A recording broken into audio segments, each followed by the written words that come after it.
Senhor, pessoal, vou compartilhar o meu devocional com vocês, que se encontra aqui em Lucas 2, né? Os versículos marcados são apenas do 25 ao 27, mas há anotações sobre mais versículos. Bom, isso trata aqui sobre a questão de duas personagens que são pessoas tementes a Deus, que elas tinham a esperança de encontrar o Messias. O primeiro é Simeão, que vai ser o que eu vou tratar. E diz no versículo 25 que havia em Jerusalém um homem cujo nome era Simeão. Esse homem era justo e temente a Deus, esperando a consolação de Israel, e o Espírito Santo estava sobre ele. A gente percebe que há dois atributos que o evangelista Lucas atribui ao homem chamado Simeão, que ele era justo e temente a Deus. Esse ser justo significa muito mais do que justificado, mas ser simplesmente alguém que guarda os mandamentos de Deus e que o seu sentir e o seu agir eram inteiramente conforme a vontade de Deus. Além disso, o outro atributo, que é ser temente ou ser piedoso, significa que ele era minucioso em obedecer à lei de Deus. Ou seja, ele cumpria aquilo que estava disposto ao seu conhecimento de maneira plena, porque ele amava o Senhor. Além disso, esse esperar a consolação de Israel remete à vinda do Messias, porque para os rabinos, para este povo judeu da gema, o Messias seria o consolador, o confortador. Como quando Jesus diz: lançai sobre mim as vossas ansiedades e eu vos aliviarei. O Senhor Jesus tem na sua promessa esse atributo de confortar e consolar. Além disso, também é assim o seu Espírito, quando ele diz que enviará outro Consolador da parte do Pai. Ele nos consola, ele nos conforta. Ele é o nosso fiel ajudador. E também no mesmo versículo a gente encontra que o Espírito Santo do Senhor estava sobre ele. Essa palavra sobre remete a um estar perto, a um estar perante, em cima de ou através dele. Ou seja, ele era usado pelo Espírito Santo, mas ele não possuía o Espírito Santo no sentido de estar com ele dentro de si, porque o escopo do Antigo Testamento, o Espírito Santo, o Senhor, habitava entre o povo, mas na Nova Aliança o Senhor habita no povo. Nesse caso, ele havia um relacionamento com o Espírito Santo, um relacionamento com o Espírito do Senhor. Por isso ele estava diante dele, perto dele. Ele se aproximava dele. Isso se confirma no versículo 26, quando diz que fora-lhe revelado pelo Espírito Santo que ele não morreria antes de ter visto o Cristo do Senhor. Todas as vezes que nós encontramos o Cristo, quer dizer que aqui trata-se de Jesus, mas do Jesus Mashiach, do Jesus Messias. Ele não morreria até ver o enviado dos céus, aquele que consolaria Israel, no versículo 25.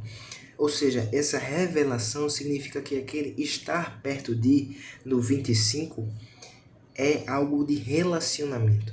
Então ele se relacionava com o Espírito Santo e ele recebeu a dádiva de ter este privilégio de ver o Cristo antes de sua morte. E isso foi uma promessa do Senhor. O Espírito Santo revelou isso. Outro atributo, nós vemos a ação do Espírito Santo no versículo 25, no 26 e no 27. Porque ele diz assim: pelo Espírito ele também foi ao templo, e quando os pais trouxeram o menino, quando trouxeram o menino Jesus para com ele procederem segundo o uso da lei, que o uso da lei é esse, ele é revelado no versículo 22 ao 24, que diz que, cumprindo-se os dias da purificação, segundo a lei de Moisés, levaram Jesus para Jerusalém para apresentarem ao Senhor, enquanto bebê, não é? Segundo o que está escrito na lei do Senhor, todo macho primogênito será consagrado ao Senhor, e também para darem oferta, segundo o disposto na lei do Senhor, um par de pombos. Então, também no versículo 28, aí Simeão, ele depois de ser movido pelo Espírito Santo para ter esta atitude de ir ao templo e ver o menino Jesus, ele o tomou em seus braços e louvou a Deus. Esse louvor aqui, esse ato de louvar, é render bênçãos, é render graças, é abençoar. E agora chega uma parte muito boa, porque ela não só tem uma beleza textual bíblica, mas ela também tem uma densidade teológica, cristológica messiânica muito boa, que é até o versículo 35, antes da história da profetisa Ana, que diz o seguinte, que é o cântico de Simeão, o que ele disse quando Jesus estava nos seus braços. Agora, Senhor, podes despedir em paz o teu servo segundo a tua palavra. Pois já os meus olhos viram a tua salvação, a qual tu preparaste perante a face de todos os povos, luz para iluminar as nações e para a glória do teu povo Israel. José e Maria se maravilharam das coisas que dele se diziam, e Simeão os abençoou e disse a Maria, sua mãe. Vou pausar aqui e já explico essa sequência do versículo 34.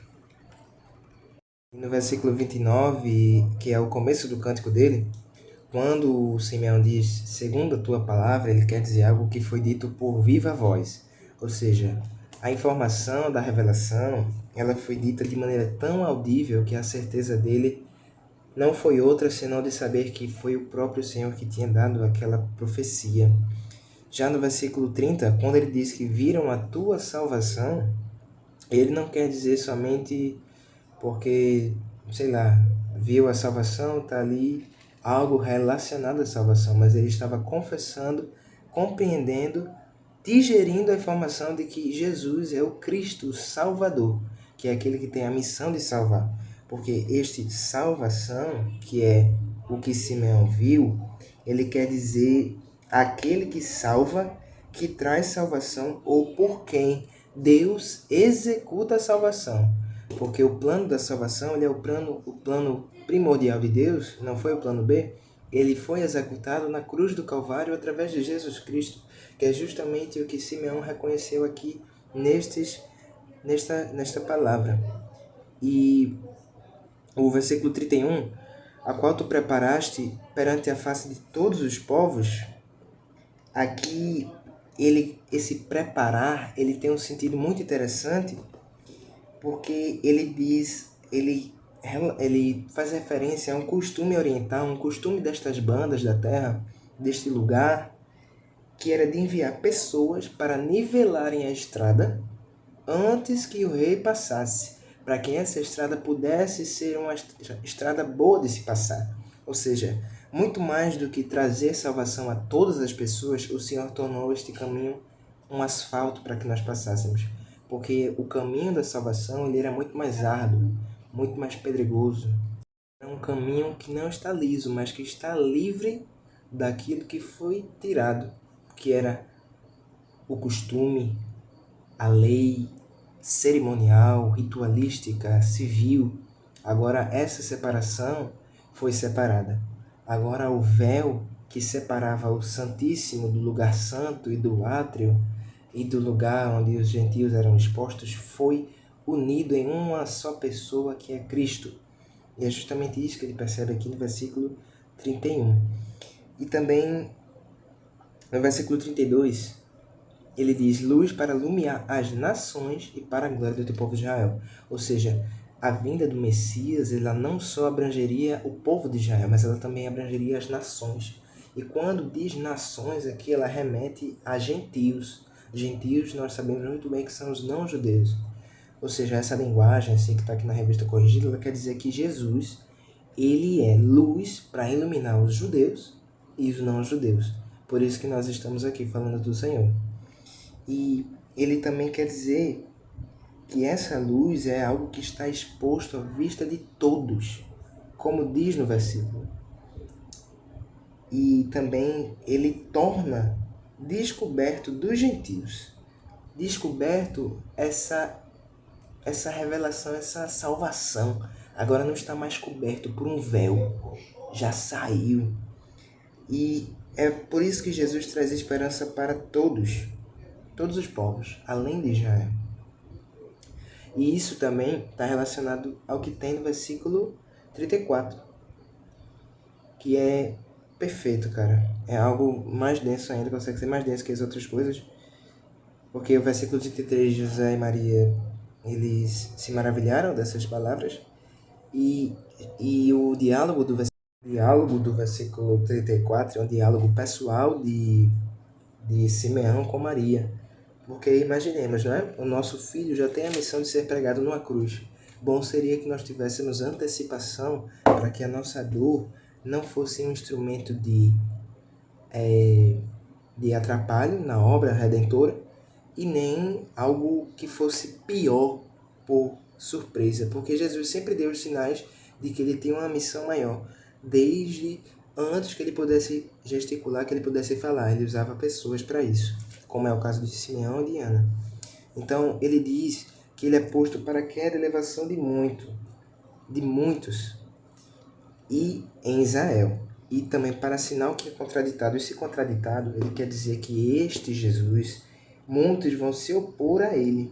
Muitos vão recusar obedecê-lo, recusar manter qualquer tipo de relacionamento com ele.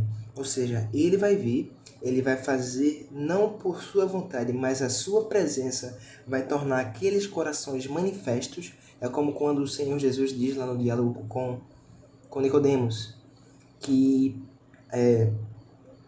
eles não queriam, que a condenação é esta, que a luz veio ao mundo, mas os homens amaram mais as trevas do que a luz, porque as suas obras eram más. Porque todo aquele que faz o mal odeia a luz e não vem para a luz, para que suas obras não sejam reprovadas ou manifestas. Por isso que ele vem para manifestar os pensamentos de muitos, para fazer com que aquele fariseu que pensa, poxa, mas é sábado, não pode curar, fosse manifestado seu pensamento, ele fosse exortado, para fazer com que aquele que dissesse, quem é esse para perdoar pecados? E aí ele saber que ele não é só bom para perdoar pecados, mas para livrar alguém de uma doença. São essas coisas que giram em torno deste sentido da palavra. E essa questão de queda e elevação é simplesmente tem um sentido que Paulo trata muito, que fala sobre a plenitude dos gentios, lá em Romanos 11, do versículo 17 ao 26. A gente encontra um diálogo muito bom.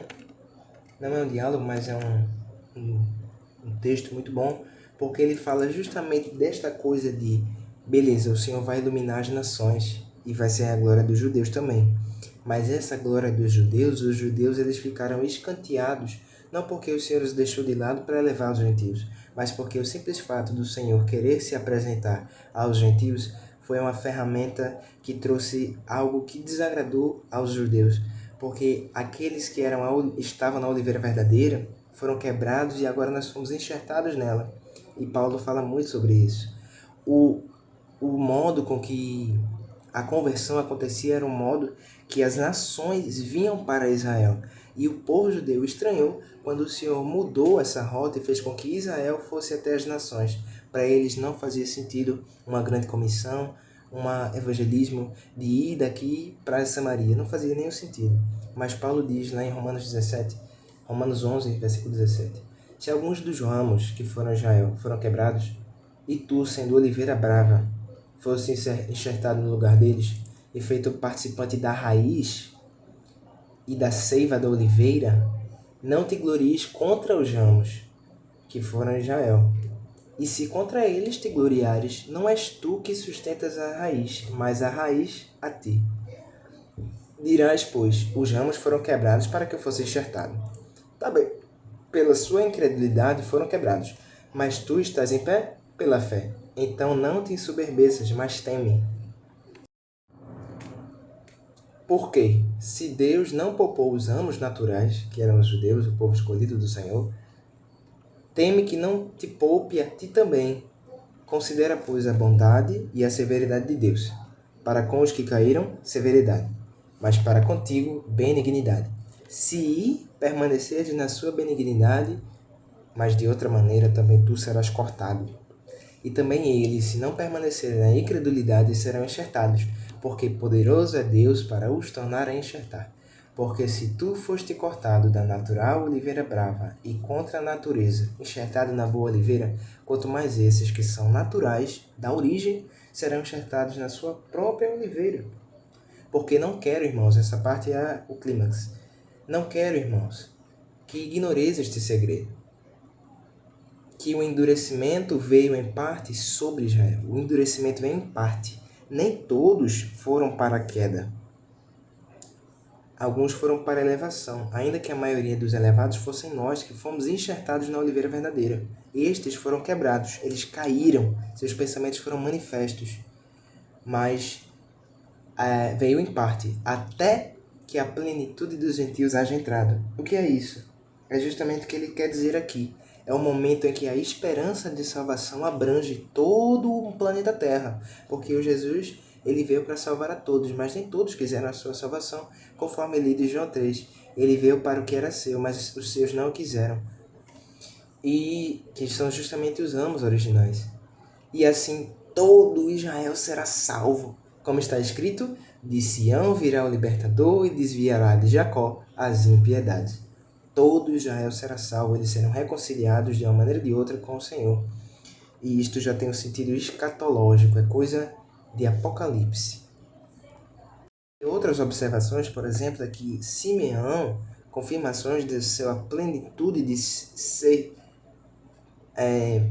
cativo ao Espírito Santo, não exatamente cheio, mas cativo, audível à sua voz, atento, temos que em 1 Coríntios 12, 3, na parte final, Paulo diz que ninguém pode dizer que Jesus é o Senhor, senão pelo Espírito Santo.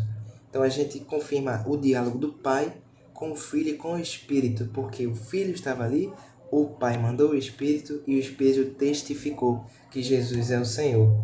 E temos também uma relação muito clara com outro personagem da Bíblia, que é aquele judeu de Marcos 12, quando ele faz uma pergunta ao mestre, mas ele não procurava escandalizá-lo, ele não procurava tentá-lo, ele não procurava achar erro nele. O diálogo é o seguinte, ele pergunta qual é o primeiro de todos os mandamentos, lá no Marcos 12, 28. Jesus diz que o Deus é o único Senhor, um só Deus. Amarás, pois, ao Senhor teu Deus de todo o teu coração, de todo o teu entendimento, e amarás o teu próximo como a ti mesmo. E aí Jesus, o escriba disse, tá certo, mestre, é isso aí mesmo. Aí Jesus no versículo 34 disse que não estás longe do reino de Deus, disse ao judeu. Então veja só que coisa, né? Este não estava longe, mas também não estava perto, digamos assim, porque ele estava ali no covil dos lobos, mas ele entendia que Jesus ele falava de coisas espirituais porque ele era espiritual. Não há como Jesus falar dessas coisas sem ser espiritual, não há como ele ser pecador se ele curou um cego. Esse diálogo está lá em João 9. O cego diz, eu não sei se ele é pecador. Eu creio que um pecador não poderia curar-me da minha cegueira. Então, a gente percebe esse endurecimento.